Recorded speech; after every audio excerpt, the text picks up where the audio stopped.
Listen, I get teammates trying to support each other, but Darius Slay and Jalen Ramsey need to stay off the Cam Hayward topic. So Ramsey was like, Mr. Omar, you took care of TJ, me, now Cam Hayward is next. And then Darius Slay, backed him, telling him to give him what he's worth.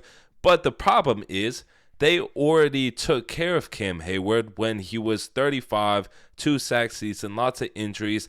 They gave him a $45 million contract, $15 million a year. So when he's 38 and maybe not good anymore, he would still have a safe contract of $15 million a year.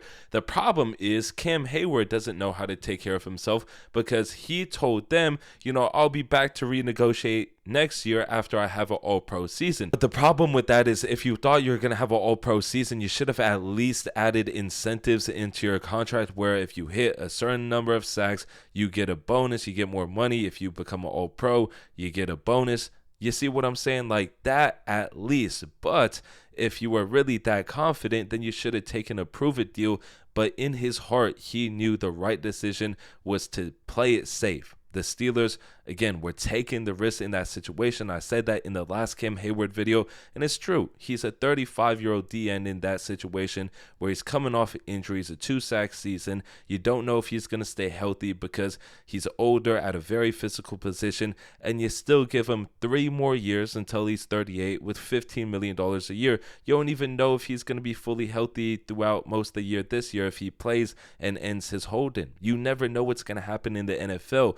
So Cam Hayward can't be unhappy after he took the safe route after just 1 year. If it was 2 years, all right, maybe it's a little bit of a different story, but still, he didn't take any risk. So why is he trying to get some reward where he didn't negotiate that for himself or set himself in a position to get that? He didn't even put incentives in there where it's like, all right, if I get 6 sacks, which he got 6 sacks, then I get like a $3-4 million bonus. No. So it's bad negotiation on his part. Of course, the Steelers don't have the appetite for this. A report came out saying this.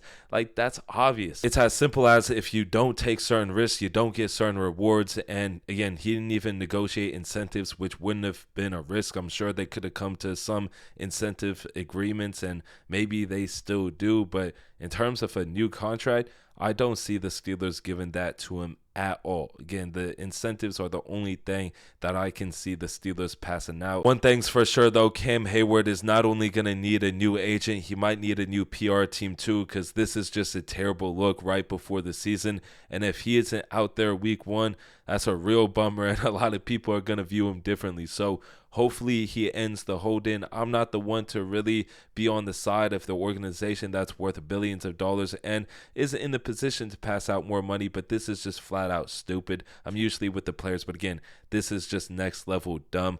Hopefully y'all enjoyed this video, though. Let me know what y'all think about Cam Hayward's hold-in and who's in the right in this situation. That is it for me on this one. Peace.